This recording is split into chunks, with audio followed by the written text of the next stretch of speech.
हरिओम। आज का टॉपिक है लॉ ऑफ कर्मा, जिसमें हम आएंगे अकेले, जाएंगे अकेले, फिर बीच में परेशानी क्या है। हमारे भगवान जी बोलते थे, आंदो नंगे जान दो नंगे छाजी परेशानी। बीच में परेशानी क्या है? हमारे जन्मों की कर्मों की कहानी, जिसके ऊपर ये सारा संसार क्या है? कर्म भूमि, मृत्यु लोक, जिसमें लॉ ऑफ कर्मा, कर्मों की गति, ये बार बार बार बार इसी के ऊपर रिपीट होकर दुनिया के, संसार के भक्तों को, साधकों के कानों में डालने के लिए बार बार उनको रिमाइंड किया जा रहा है, याद करवाया जा रहा है कि हम अपने जन्मों जन्मों के जो पिछले कर्म करके आए हैं उनको कैसे मिटाएं और अभी नहीं बने। तो उसके लिए सत्संग होता है ब्रह्म ज्ञानी गुरु का, जो हमें ये मास्टर बन के हमें ये रास्ता दिखाता है। जैसे हमारे दादा लक्ष्मी भगवान ने हमें हर चीज के कर्म का डराया नहीं है, हमें हमें स्ट्रांग बनाया है। एक डराना होता है, एक स्ट्रांग बनाना होता है। अगर डर जाए तो फिर तो हम सारे बेकार हो गए। एक पापी भी डरे और हम भी डरे क्यों? हमारी दिशा अच्छी है, हमारी दिशा अच्छी मिल जाए तो दशा अच्छी हो जाती है। सिर्फ करना शुरू कर दे हम। अभी जब सारा कर्मों का है तो इसमें बीच में हम ये सोचना है कि ये जन्म कहाँ से मिला मुझे, स्त्री का या पुरुष का, किसने सोचा और क्यों? ये भाई, ये माँ बाप, ये बंधु, ये पति, ये पत्नी, ये कौन चित्रगुप्त बना रहा है? जो ब्रह्म ज्ञानी गुरु आके हमको बताता है, ये कौन कर रहा है सारा काम? ये चित्रगुप्त कैसे लिखता जा रहा है हमारी कर्मों की कहानी? गीता में बोलते हैं भगवान कृष्ण, हे अर्जुन, करते समय तू स्वतंत्र है, भुगतते समय तू परतंत्र है। ये लाइन इतनी प्यारी है प्यारे साधकों, जो नए नए जुड़े हैं पुरानों के लिए रिपीट हो जाए और नए वालों को और जागरूकता हो जाए कि अपनी पोजीशन का हम गलत फायदा नहीं उठाएं।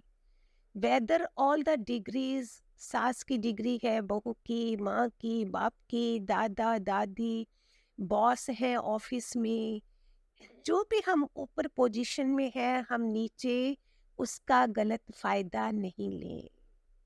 इसीलिए बोला है अर्जुन, करते समय दुर्योधन को देखा होगा कृष्ण ने कि कितना गलत फायदा लिया इसने अपनी पोजीशन का। वो ज्ञान उन्होंने निकाला जो हमारे गुरुदेव ने बताया। हे अर्जुन, करते समय हम बहुत स्वतंत्र होते हैं। उस समय ना ज्ञान है, ना हमारे मुंह में इंद्रियातीत है कि हम इंद्रियों को जीत के रखा है। हमारा साधनामय जीवन है। आप लोगों ने कभी सोचा हम कौन सा जीवन जीते हैं? कौन सी दिनचर्या है जो आपकी भी होनी चाहिए? आपको बताया भी है, लेकिन किसी ने नहीं बोला दोबारा से कि मैं नहीं कर सकी, मैं चूक गई। एक सरस्वती भी मुंह में, संतों के मुंह में कैसे आती है? उनकी दिनचर्या कैसी होती होगी? उनके कर्म कैसे होते होंगे? उन्होंने 84 लाख कर्म कैसे, कितने खत्म कर चुके होंगे कि निराकार उनको चुन लेता है और अपना काम करवाता है। ये क्वेश्चन पे आना चाहिए। हम क्यों छोटा संसारी रहें? हम क्यों, एक चींटी भी हमको दिखा रही है कि मैं चींटी कैसे बनी, मच्छर कैसे बना। ये सब चीजें सत्संग में आने के बाद थर्ड आई, हम ज्यादा जोर देते हैं थर्ड आई पर।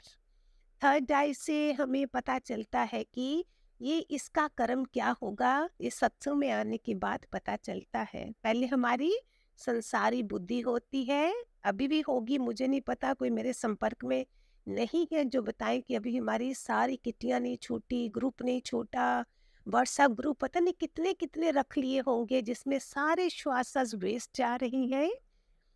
समझ ही नहीं आ रही कि अगर आज हम हॉस्पिटल चले जाएं, उधर से हमारी डेड बॉडी नहीं दी जाएगी और कहाँ फेंक दिया जाएगा पहचानेंगे भी नहीं, तो भी हम नहीं डरे। तो इट मीन्स हमको अंतःकरण शुद्ध करने की कोशिश करनी चाहिए। अंतःकरण जो साफ नहीं होगा वो गुरुओं को नहीं मानेगा, सत्पुरुषों को नहीं, भले वो लोग जेलों में भी हैं, बड़े बड़े गुरु लोग, सत ये संत लोग, तो भी उनको भी भगवान के बच्चे हैं। अगर उनका कोई कर्म है भी तो भगवान उनका कर्म साफ करके उन्हीं को आगे बढ़ाएगा, संसारी को तो नहीं बढ़ाएगा ना।